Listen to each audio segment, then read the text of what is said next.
Boa noite a todos, graça e paz da parte do nosso Senhor Jesus Cristo.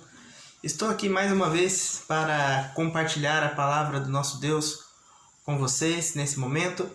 Hoje, dia especial, dia do Senhor, dia reservado para o cultuarmos, para o louvarmos e o adorarmos.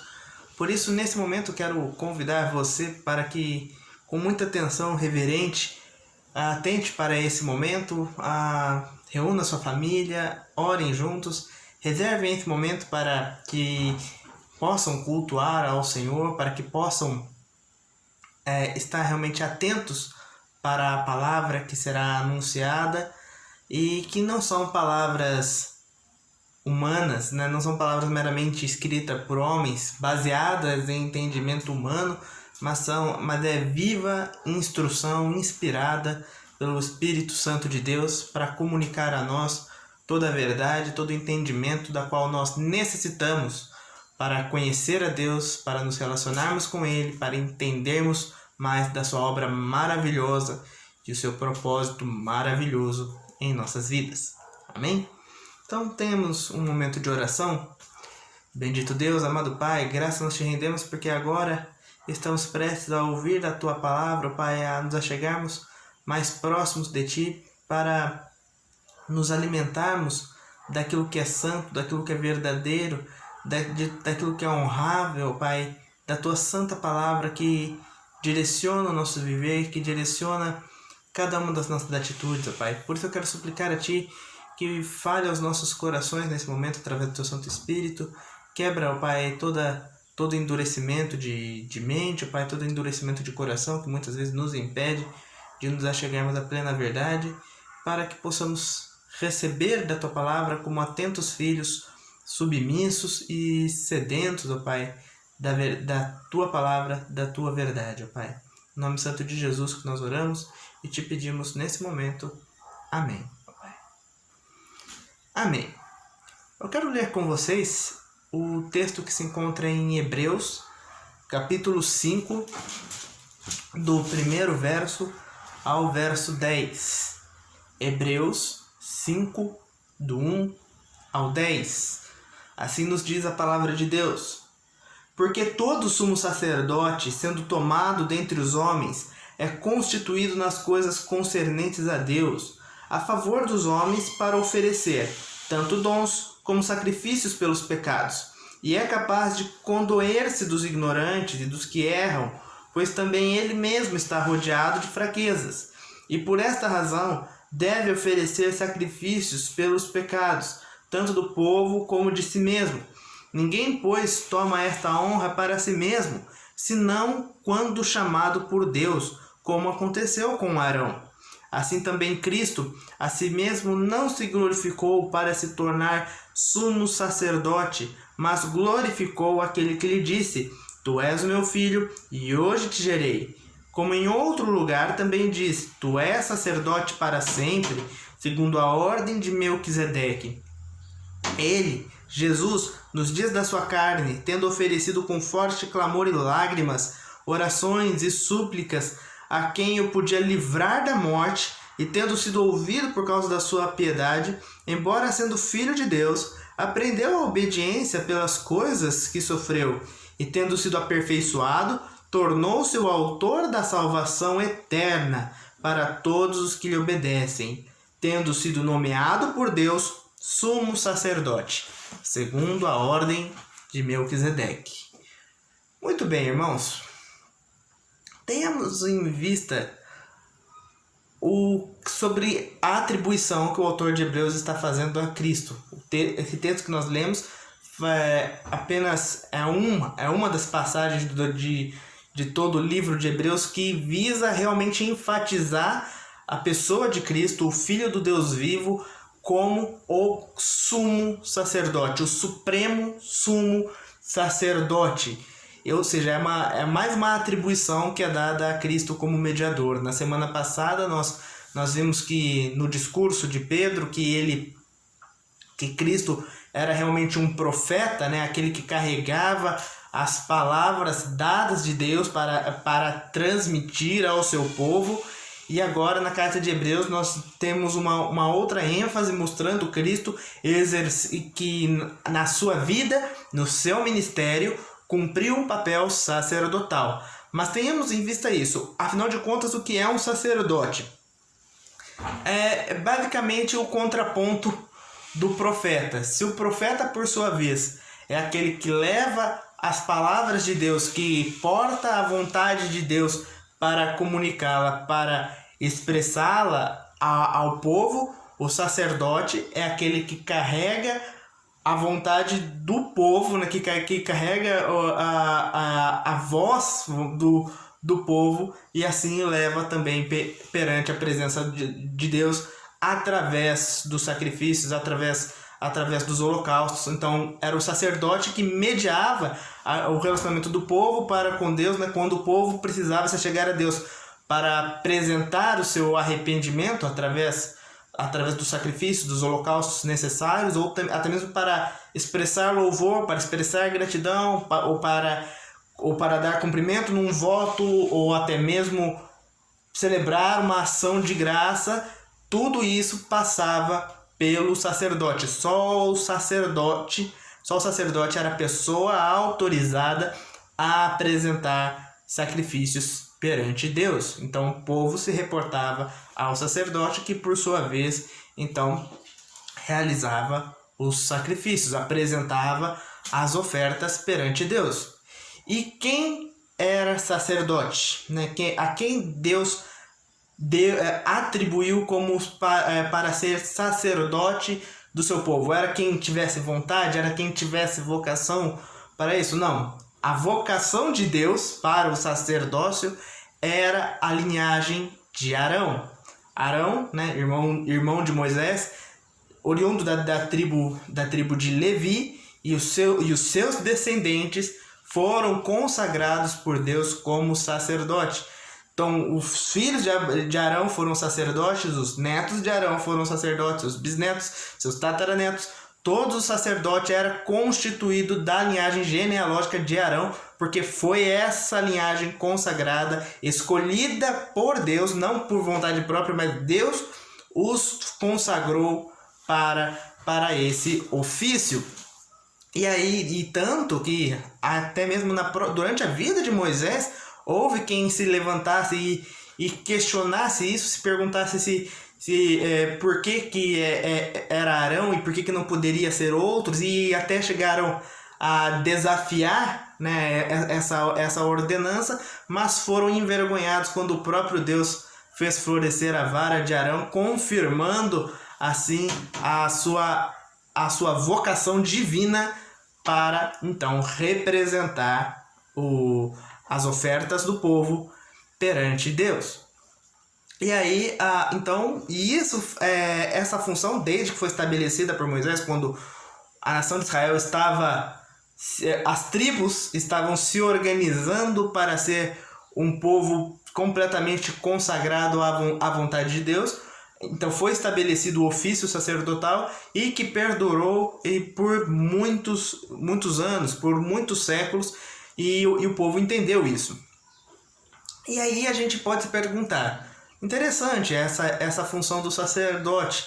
Será que hoje nós temos sacerdote? Ou será que hoje é necessário alguém que cumpra esse papel? Será que, se a gente puxar aí uma bela de uma genealogia, será que nós hoje não encontramos descendentes de Arão para quem nós possamos de repente separar ali um animal que cumpra os pré-requisitos descritos em Levítico, que tenha a idade certa, que tenha o perfil certo para ser oferecido como uma oferta de expiação pelo pecado, ou até mesmo uma oferta que expresse a nossa gratidão, a nossa adoração a Deus? Será que temos alguém que nós podemos dizer que aquela pessoa está encarregada por Deus de nos representar perante Ele?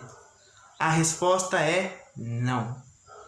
A resposta é que hoje não existem mais sacerdotes da mesma maneira como houve em Arão. Não existem sacerdotes da mesma linhagem de Arão. Por quê? Porque Cristo cumpriu também um ofício sacerdotal.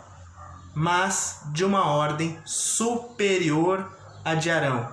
E não era essa uma ordem que se legava por vias genealógicas, né? Ou seja, de geração em geração, o cargo ia sendo passado. Não, tudo ocorreu de uma forma diferente da maneira como foi estabelecida para Arão, mas igualmente, ou melhor, igualmente não, mas de uma forma muito superior a como foi estabelecida por Arão.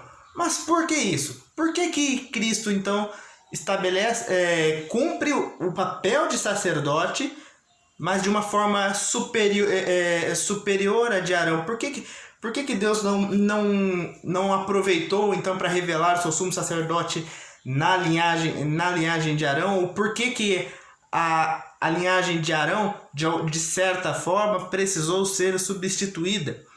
Porque tudo que aconteceu, muito do que foi estabelecido por Deus durante o período patriarcal, o período tribal, e também enquanto o povo estava se organizando como nação, em outras palavras, tudo que aconteceu antes da vinda de Cristo foi estabelecido por Deus para preparar o povo para aquilo que Deus ainda viria a revelar. Deus preparou o povo para que pudesse receber e entender que Cristo seria a realização perfeita da sua obra, que Cristo cumpriria cabalmente a remissão, a redenção que o povo tanto necessitava. Tudo o que aconteceu antes, tantas as revelações, as visões que os profetas tiveram, como o ofício sacerdotal, as festas, as celebrações, a Páscoa, tudo isso que aconteceu no Antigo Testamento são vislumbres como de sombras daquilo que Deus estaria para revelar. Deus mostrou estabelecendo o sistema de sacrifício, o sistema de holocausto, mostrou para o seu povo que haveria necessidade de um sacrifício para que os seus pecados fossem remidos. Mostrou também para um povo de que o povo, sendo pecador, sendo impuro, não poderia se apresentar levianamente perante Deus se alguém consagrado não os representasse. Deus mostrou então que havia essa necessidade de mediação, e isso ficou muito bem claro através do ofício sacerdotal. E que aqueles que eram piedosos de fato conseguiam ver e que mesmo o ofício sacerdotal, que deveria ser cumprido, que deveria ser levado a sério, as ofertas deveriam ser cumpridas sim, com rigor, quem de fato tinha sua esperança em Deus sabia que havia algo maior lá na frente. Colocava sua esperança de que a verdadeira redenção de Deus ainda estaria por revelar-se. Tanto que os próprios salmos apontam para um sacerdote que vem de uma linhagem que não é a de Arão, mas da linhagem de Melquisedeque. E quem foi Melquisedeque, senão um rei sacerdote, da qual nós não temos muitas informações, só sabemos que ele era rei da cidade de Salém, não sabemos de onde ele veio, quem foi seus pais, quem foi seus filhos, mas tão somente vemos ele aparecer, esse rei aparecer na história e ser alguém para quem o próprio Abraão, o pai da fé, praticamente o início de tudo da história judaica, da história do povo judeu, para quem o próprio Abraão prestou honra, para quem Abraão deu dízimo e para quem apresentou as ofertas de Abraão. Ou seja, não era alguém da linhagem de Arão, porque Arão ainda estava há séculos de sequer existir, nem tampouco da linhagem tampouco da tribo de Levi. E mesmo assim, houve alguém que já cumpriu uma função de rei e de sacerdote superior até mesmo ao próprio Abraão. Dessa forma, então, quando o autor de Hebreus entendeu que Cristo era sacerdote segundo a ordem de Melquisedeque, é porque Cristo vem de uma ordem superior àquela estabelecida em Arão, mas igualmente estabelecidas pelo próprio Deus. Quem foi que constituiu a linhagem de Arão para ser sacerdotes? O próprio Deus. Quem foi que fez de Cristo o supremo sacerdote, o próprio Deus. Deus escolheu a linhagem de Arão para preparar o povo como uma forma de apontar realmente o caminho da salvação até a plena revelação de Jesus Cristo. E aqui também o texto nos mostra que até mesmo o sumo sacerdote, quem era o sumo sacerdote? Era o líder dos sacerdotes que estavam a serviço do templo. O sumo sacerdote era escolhido segundo uma eleição interna entre os próprios sacerdotes. Uma eleição não, né? Mas de tempos em tempos era estabelecido aquele que havia de ocupar esse papel, porque apenas uma vez ao ano o sumo sacerdote poderia entrar num lugar reservado do tabernáculo e posteriormente do templo e se apresentar perante a Arca da Aliança e ali então orar e clamar ao Senhor, sabe, em nome do povo. Era uma responsabilidade gigantesca e para tanto exigia um nível de consagração muito alto.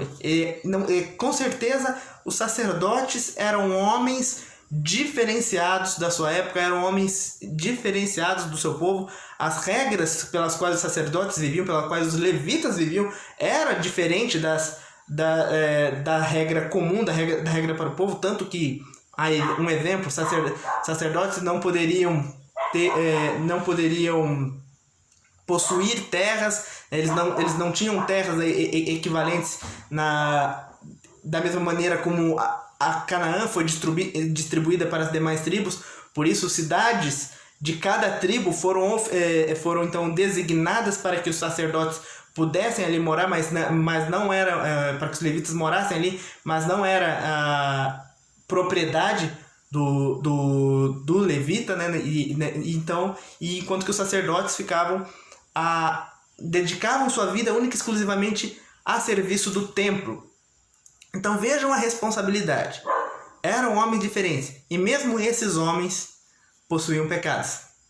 Mesmo esses homens, diz o autor, né, quando apresentavam as ofertas de pecado do povo, né, quando ouviam ali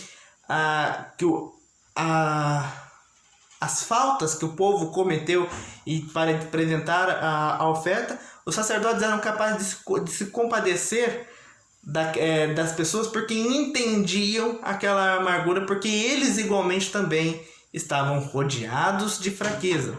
Eles também tinham pecado e eles apresentavam ofertas para expiar o pecado do povo, mas também tinham que apresentar ofertas para expiar o próprio pecado, porque todos da linhagem de Arão pecaram e também precisaram ser remidos.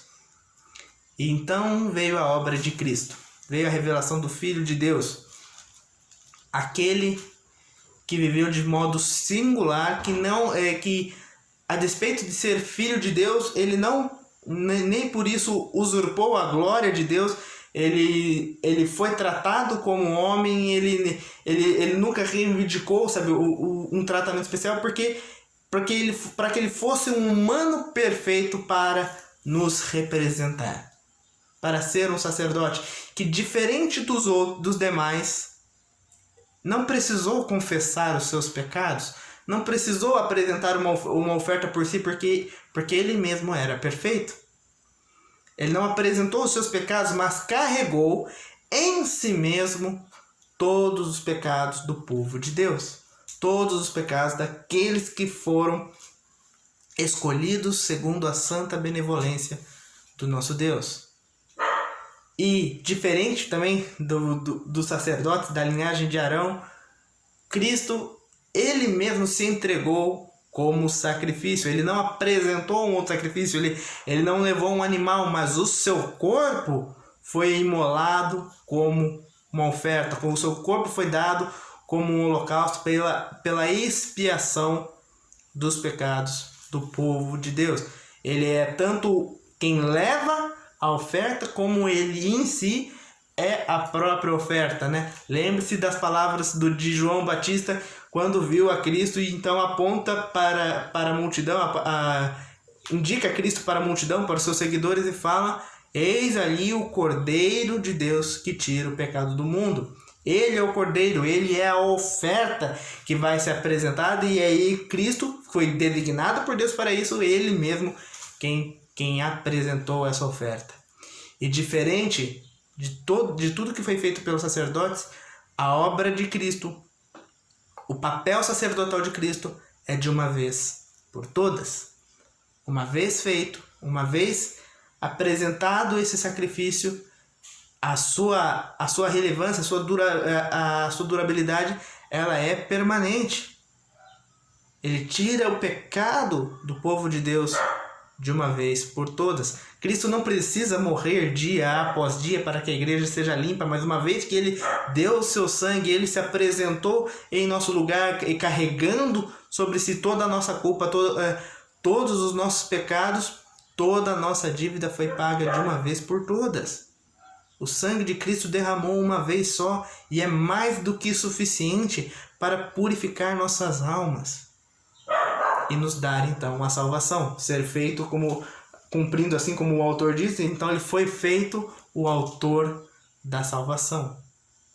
Por nos dar a salvação, dando para nós um sacrifício perene, por causa que tantos sacerdotes alternavam, sabe, de linhagem por linhagem, geração por geração, o ofício precisava continuar sendo delegado às outras gerações para que houvesse sempre quem apresentasse oferta pelo povo, como também as ofertas precisavam continuamente ser apresentadas.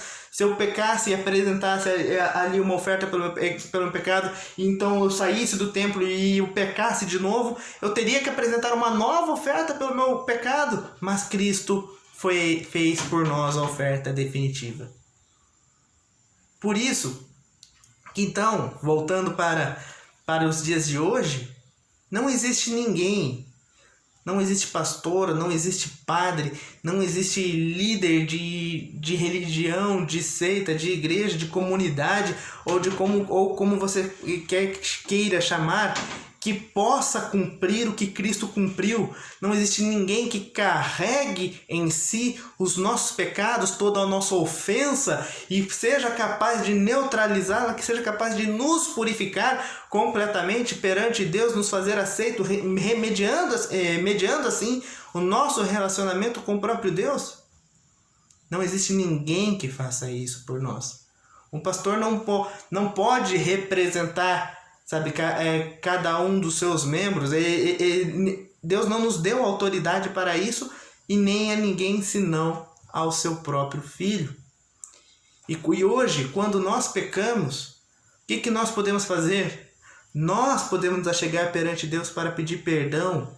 Por quê? Porque Cristo, o nosso sacerdote, está à destra do Pai como o nosso advogado fiel, que intercede por nós, por toda a situação, por tudo aquilo que nós apresentamos para Ele em espírito, em verdade, em oração.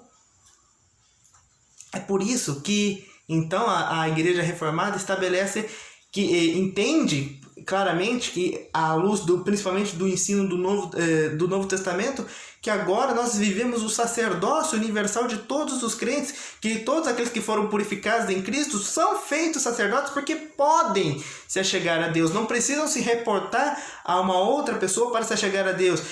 Ninguém precisa pedir para o pastor para falar com Deus, ninguém precisa pedir ao líder, ao presbítero para que peça perdão para Deus pelos seus pecados.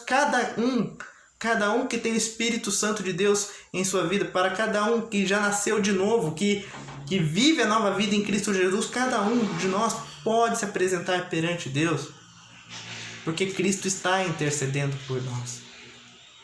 Não há mais a necessidade de um sacerdote, porque Cristo é o sumo, o supremo, o grande sacerdote, a quem nós devemos toda a honra, toda a glória e todo o louvor, toda a adoração. A Ele, então, sejamos sempre gratos, e a Ele sempre nos acheguemos com humildade de coração.